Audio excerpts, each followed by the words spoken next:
good, man? I want to dig a little bit deeper, a little deeper assessment into the Terence Crawford versus Shawn Porter fight. And man, what a fight! And it got the internet buzzing, the boxing community on YouTube buzzing. You got the Arrow fanboys going going haywire. You got the Bud fans hyped up. Shit crazy, man. But I'm gonna give some more. I'm gonna talk a little bit more about what I saw. And let me just jump right into it. Early on, man, I think Bud was having some issues, bro.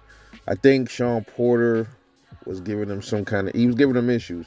Bud is a late starter. He had to take time to process the information. And I said 10th round he was gonna get him out of there, and that's what he did. I didn't know Kenny was gonna stop it though. Other people did say Kenny was gonna throw the towel in. I didn't expect that. I thought he was gonna get stopped by the ref. What I did analyze from that fight is that Errol Spence did much better on the inside against Shawn Porter than Terence Crawford did. Terence Crawford doesn't really have inside game like that. That is something I think Bo Mack and them should work on with Bud. Not taking nothing away from his fighting style. He can fight his ass off, but he doesn't really have an inside game. I was watching it. It looked like he was struggling to stay in the pocket with Shawn Porter, especially early on. Later on in the fight, he started getting into Porter's chest a lot more, slamming him to the body, slamming him to his chest, and he got him out of there, man. First person to ever stop Shawn Porter. And I don't want to hear that bullshit that the fanboys is saying, talking about Kenny stopped the fight. Bud didn't really, motherfucker. How would Kenny be able to stop something if Bud ain't stopped shit first, motherfucker? Anyway, here's my thing.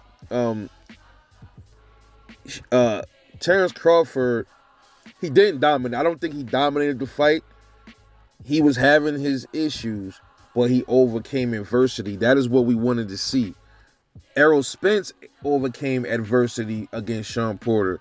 That is what we wanted to see. Both of them overcame something. Shawn Porter is a tough cookie. Terence Crawford just, when it comes to comparing who did better, Bud obviously got him out of there and dropped him like no other. Not even Errol got a drop like that. But when you say who did better, I would have to. It's hard to say that because they both had their strong points and their weak points. Errol Spence did much better than Terence Crawford on the inside against Shawn Porter. Terence Crawford did much better on the outside against. Terence Crawford did a much better job keeping Shawn Porter at bay, bro. If you watch that fight, Crawford did much better at controlling the distance, keeping Shawn out more. And if you also notice, Shawn Porter wasn't as reckless as he was with Errol Spence. I guess he figured Terence Crawford hits harder, or he thought Bud was more of a threat than Errol, where he could just keep bull rushing that Errol. And in both fights, Shawn Porter got reckless and got clipped the same fucking way. And everybody kept saying that was going to happen. He was going to rush in there and get reckless and get clipped. And I'm surprised Errol didn't knock him out, because it looked like that punch was hard that he gave Shawn Porter in their fight. I thought that was going to put him down, and it didn't. I think every time a fighter gets in a fight and he gets his chin rocked like that, each and every time he fights, it takes a little bit more out of him, man. I don't care who you are. You have the greatest chin. Eventually, Canelo is going to get knocked out. He's going to get stopped, just like Shawn Porter did. The more he keeps getting punched on, I always said, man, like, your fucking chin is like a nut. And every time somebody punch on it, there's little fractures in that shit to me. Like, and eventually somebody gonna crack that nut wide open. It just ain't happened to Canelo yet. It just happened to Shawn Porter on Saturday night. It will happen eventually to most fighters. The more they keep fighting and keep getting punched up, it's gonna happen. Especially with boxers that don't move and shit like that. It's gonna happen to them more. That's why I never shit on Devin Haney. That's why I like his style. People can say whatever they want. Only gripe I got with Haney is sometimes he need to plant his feet a little more. And he can, but see, not do it too much because that's not his style. He's not a person that's going to stand there and trade with you in the pocket like that. We saw that with Jorge Linares. He can do it, but he's risking a lot because that's not his nature. So I don't want Devin to fight like that. He definitely got to stand there and fight at spurts because that's what's going to win him the points, win him some rounds. He got to show some kind of dog and conviction, and Devin Haney showed that he does have dog even after getting wobbled by Jorge Linares. But back to Bud, man. Definitely, man. Going into a fight with Errol Spence, I'll say this: Bud is going to have to be a little bit more careful with his defense fighting Errol Spence. I believe that. And even fighting Jermell Charlo, he's going to have to be a little bit more defensively responsible. I think he'll do okay.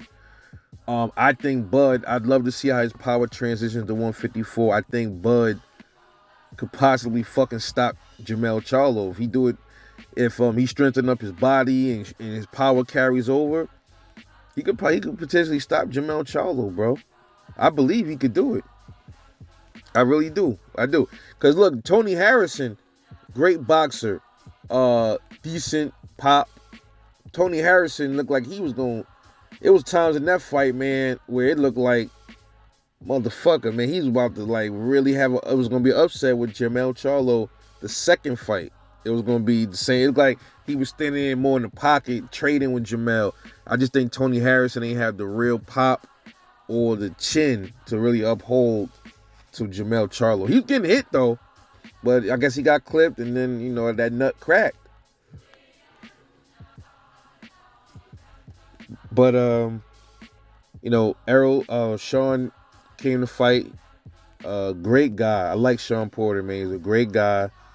Very humble brother, man. Gotta respect him and take my hats off to him. Bud was just a better man. People keep talking about the stoppage was premature. Bro, his legs was gone. Did you see how he was having a fit? He was upset because I guess he was passionate about that shit. I think this fight to Shawn Porter was important to him because he must have wanted to go out with a bang. He wanted to make a statement and he couldn't do it. That's what that hitting on the ring was about. Similar to Edgar Berlanga when he got dropped, he was like hitting his glove because he like, fuck. Like, I can't believe I let this motherfucker knock me down. And I think that's what was going through Shawn Porter's head. Take nothing away from that guy, man. He did very well in that fight. He did very well. Terence Crawford did struggle in that fight early on. He definitely has issues with fighters like that. But you know what? He learned from it. Every fight that these boxers have, they take a little bit from it and then they apply it to their game. And Terence Crawford needed this kind of fight because there is not going to be anybody as aggressive as Shawn Porter. I'm not sure at 154 is anybody as aggressive. 147, definitely not. So if he was able to overcome Shawn Porter, moving up in weight or staying at 147, anybody that comes along and tries to be aggressive, Bud is going to make easy work of him. Just my opinion. Because I don't think there's anybody going to be at that level of, going to have that level of aggression. Maybe. But by that time, Bud might be already retired. Who knows? But we'll see what happens next. If the next fight is Errol Spence, we don't know. I doubt it. But we'll see what's next for Bud and Errol. Very interesting to see what happens, man. But that's my assessment, man. He was having his issues, but he overcame it, and that's what I like to see. See, people, man, they don't know what they want in boxing, man. You say you want the dude to fight the best. He fights the best, and then he goes through adversity, and then you say he struggled, but he still won. So which one is it? You said Shawn Porter was a hard fight. You said he wasn't a pushover. So wasn't he supposed to go through some struggle? It's crazy. But anyway, that's my assessment on it, man. I hope the Spence and the Crawford fight is coming soon. There's been reports that Errol Spence has says he's agreed to the fight, saying that he wants to fight. There are people saying why he didn't get in the ring is because that was a top rank event. I touched on it a little bit. they wasn't gonna allow him in the ring. There's people saying he left because he was upset because he didn't like the fact that he didn't get a chance to stop Porter.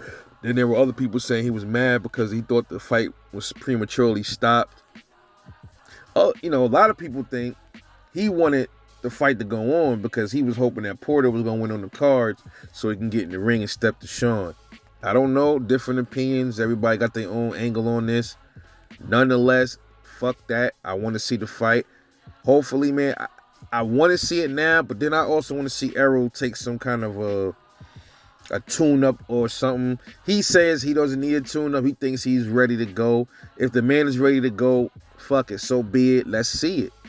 But I would recommend let him take a lighter touch. He deserved that after coming off that eye thing. You know what I'm saying? It's not like Canelo. Canelo ain't had no fucked up eye.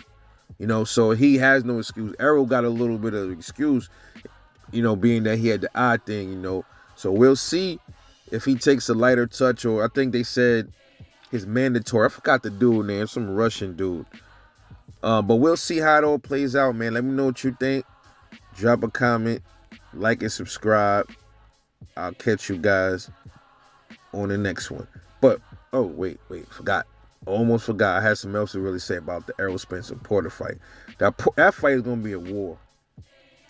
That fight is going to be a war. I know a lot of people think Bud is going to knock out Errol, and Errol's going to knock. You know what? I'll be honest. I don't see any one of them getting knocked out in that fight. I see that fight going to the cards. I see that it could even potentially be a draw. That fight could potentially be a draw leading to a fucking a rematch or a fucking trilogy. That could be a trilogy in the making, and we don't even know. It's just my opinion. But I'm off this. Love y'all. Catch y'all later on the next one, man. Peace.